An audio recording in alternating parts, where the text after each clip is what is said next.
ජාතික ජනබලවේගයේ නියෝජිත එකක් කවුරුවත් නෙමෙයි.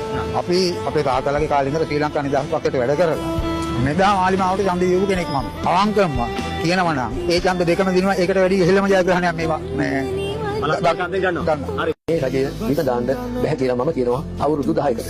අවුරුදු 10කට බිම දාන්න බැරි නම් එතන එහාට කොහොමවත් බෑ. මේක මේ සැරේ පළත් ආයතන අනිවාර්යෙන් මාලිමාව සියල්ල අම්මතර දිසිකේ දිනනවා. ඒකේ මොකක් තර්කයක් නැහැ. ඒක මාලිමාව දිනනවා, අපි දිනනවා, රට දිනනවා ඒකාන්තයි. ඒ අනුන්ට දැන් කියන්නේ දැන් මැතිවරණ දෙකක් දිනුවා. මේක දිනනවා උඩින්ම. දේෝ මිනිසුන්ට පාවෙලා නැහැ. මිනිසු ඉන්නේ ඡන්දේ එක. ආට හොඳ නැතුනත් අපිට හොඳ. බෙස් මැතිවරණ දෙකක් දිනනවා, ඉදිරි එකක් දිනනවා. අනිවාර්යෙන්ම රටට හොඳයි අපිට.